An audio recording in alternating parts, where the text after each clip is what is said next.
Okay. Um, so let's see.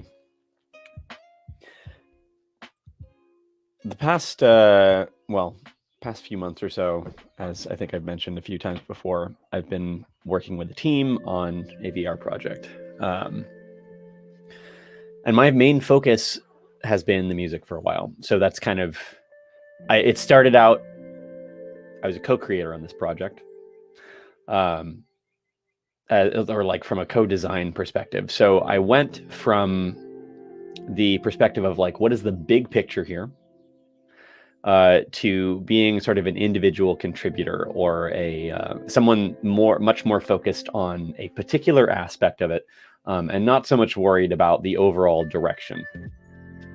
So it's been an interesting dynamic, and that's the shift of sort of mindset that I've been thinking about today, and then I kind of want to reflect on a little bit today, is this difference in approach and thinking between IC or sort of an individual contributor type roles on a team, on any team, versus more sort of managerial or kind of leadership type roles where your main sort of focus is keeping everyone coordinated, keeping everyone on the same page, sort of maybe guiding the vision overall for what everyone is doing, rather than just worrying about your little piece of it.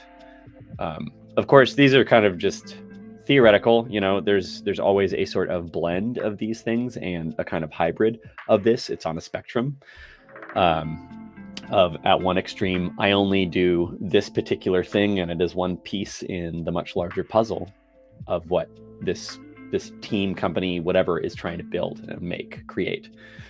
And then on the other end of the spectrum is I literally only manage people, and I guide people in the right direction, make sure that everyone knows where we're going and what they're doing.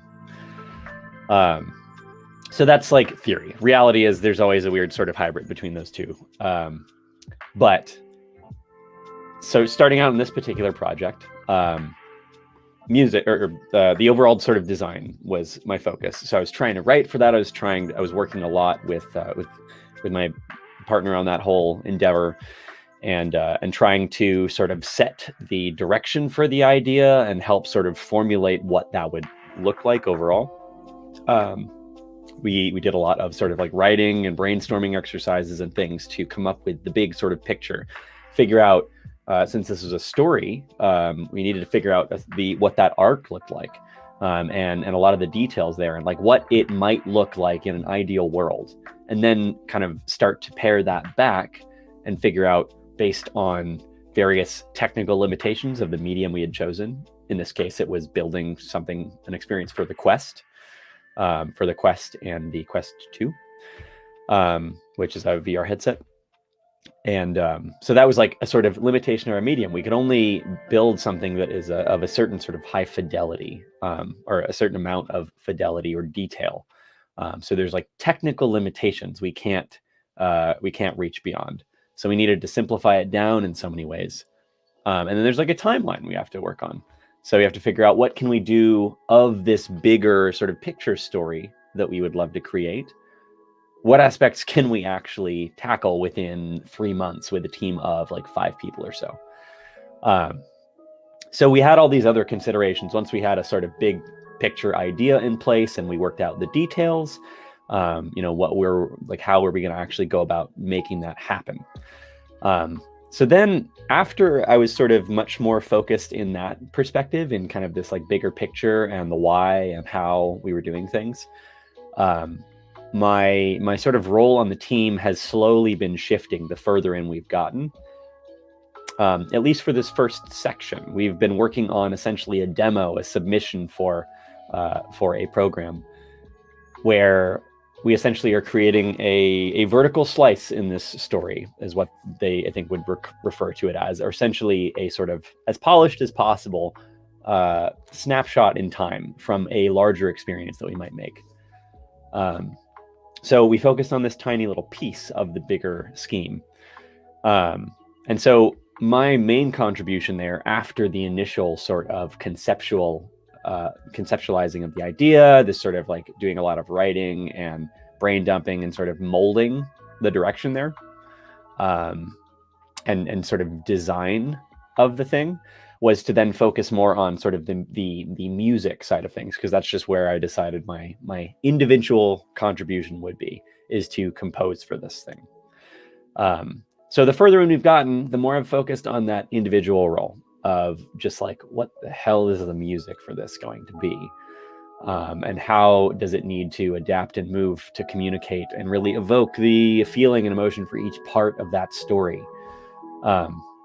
So it went from my like regular sort of interface with the core of the team at that point slowly shifted from let's sit down together and do the work of figuring out these problems that we're collaborating together on to define, to being a little bit more of like taking a backseat on that and just kind of giving feedback and augment to ideas that are being implemented by other people on the team, to now my main sort of interface at this point is really just, am I on the right track as I'm working on this particular individual element? As I am this iteration of music, whatever I worked on over the past week and put together, let me sit down with my co-creator in this whole thing, the person who's now kind of, she's like the director for it at this point. Let me sit down with her and figure out, is what the work that I did over the past week, is it in line? Is the thing that I'm creating in line with the vision now? Because I'm no longer the sort of source of the whole vision, even though I've been there from very early on.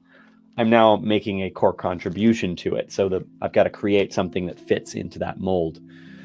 So it's just an interesting change in dynamic. What I contribute to the project has changed from collaborating and providing sort of guidance to other people and vision and stuff, to now I have a thing that I am giving. I'm actually giving to this project and saying, I made this. This goes into the bigger equation. And it's more of a, let me now interpret what someone else's sort of shifts and changes in vision are and use that to make the thing that is my output. So it's this sort of overall shift from a kind of management, but in this case, more of like a big picture kind of conceptual perspective, and providing guidance to a team and trying to help provide direction, to IC, or individual contributing type role. In software roles that I had existed in the past at various times, it's always referred to as like, you're either in sort of a managing role, like kind of leadership, where you're being the direction and the people manager, and then on the other track there is the IC role, or the individual contributor. You are outputting actual work or code or whatever it is. Maybe you're a designer and you're creating designs for an app. So it's just interesting. I had a review session on some of the music I was composing this past week, just yesterday actually, and so we took a good hard look at what I'd been putting together, and there had to be a bit of a direction change, and it was it felt it's always tough. It's always tough. I feel like, to sit down and have someone else sort of critique and inspect and take a deep dive on your hard work. It's always really tough to do that.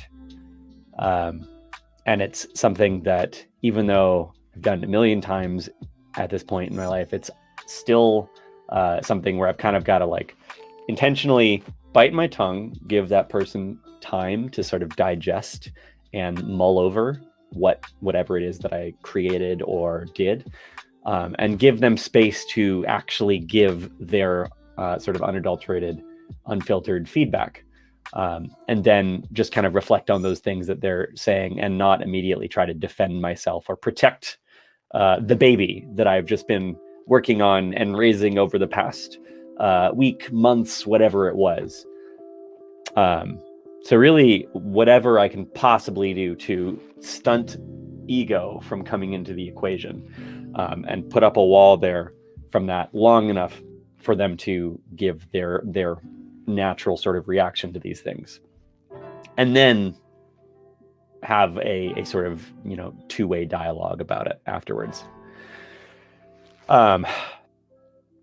So just thinking more from being in the sort of IC role, one of the key things that I end up having to do, that I've found, is go into more of a kind of focus mode, like a deep focus, more often. I find in a more conceptual, like high level or design kind of oriented guiding role, like a creative direction kind of role, I find that more significant. There's always a lot of time where you kind of got to break off and you do your deep focus work.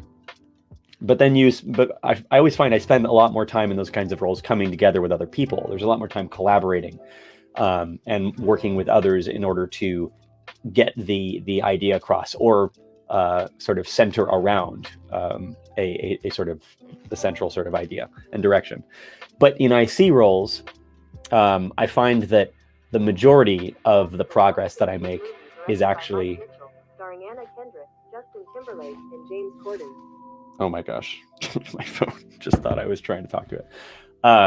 In IC roles, I find that a lot more of my time is spent actually trying to find that state of deep focus and really just understand what I'm trying to do, get myself into a clear sort of direction, and then make progress that way,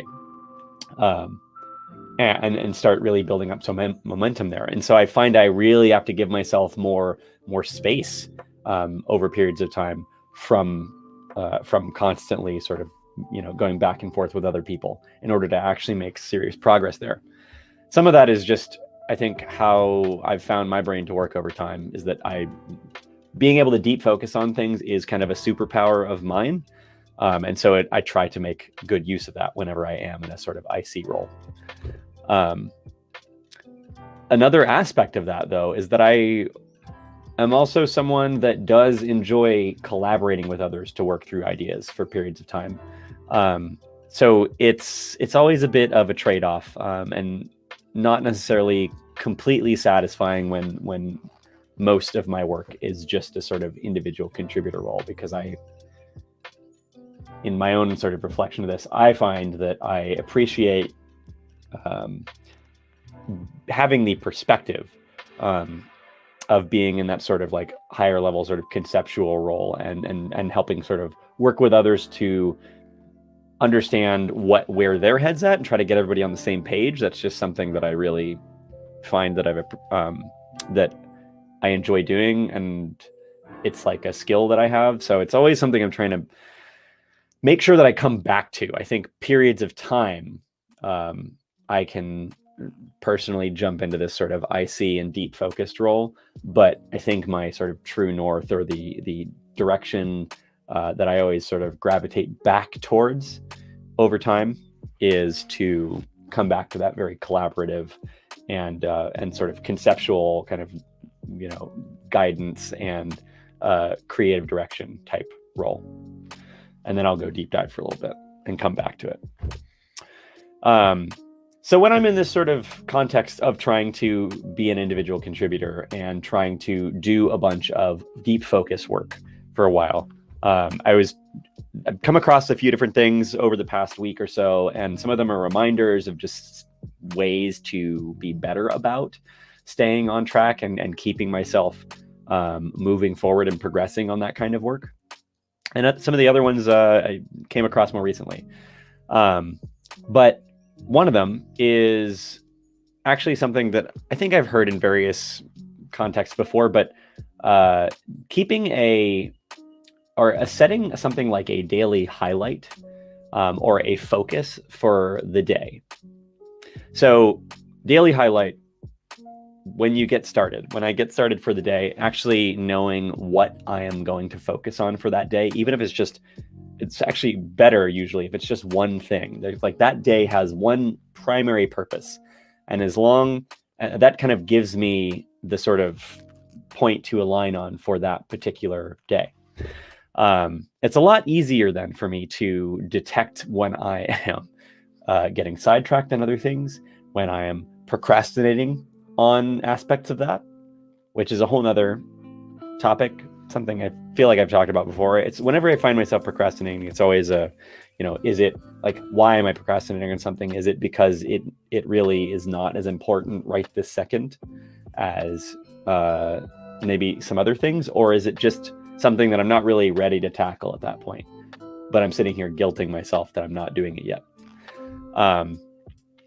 That's a whole nother topic, I feel like, for a different video perhaps, but just having a sort of like a focus idea for the day, a highlight for that day, gives me a good sort of direction on what needs to happen. Another idea I've come across many times in the past, but eating the frog first, or sort of your unpleasant things not getting knocked out earlier in the day, makes it a lot easier to look forward to everything else that's after that, rather than putting things off towards the end. I am not anywhere near perfect at this just yet, so this is something that I am trying to work on, but really trying to front load the unpleasant stuff first, that way that there is something to look forward to later. Another one that I feel like is actually really beneficial when I am trying to stay deeply focused on some sort of work in my own head,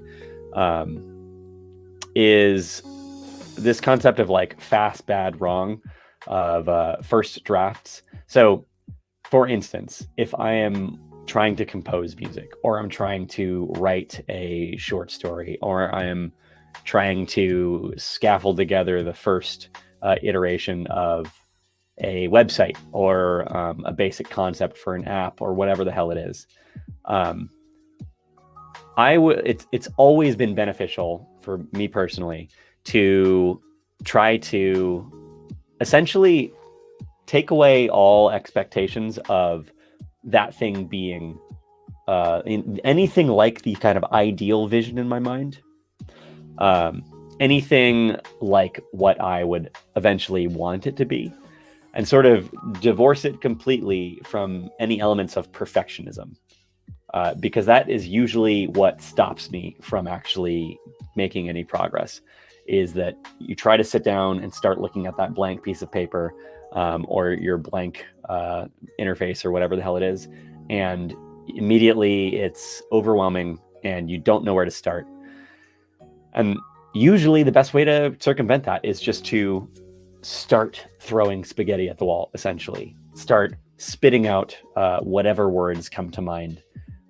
Just start throwing down the first draft, or throwing up the first music and tracks and ideas that come to mind.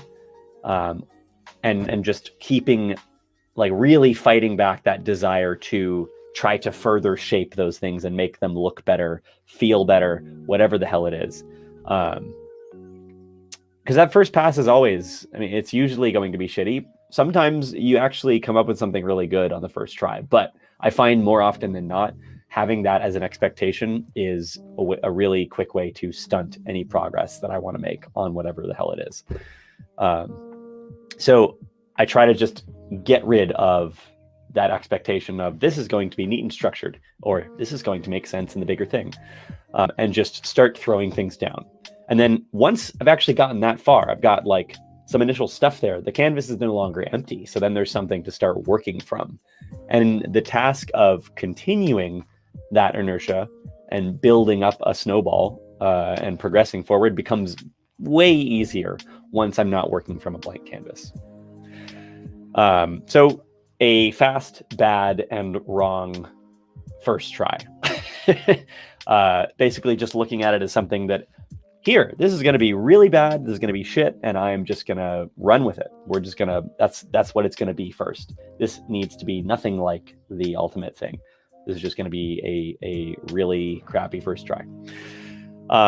So just essentially, in another way, kind of eating the frog by essentially saying that the first thing you're going to do is not going to be good at all, and accepting that.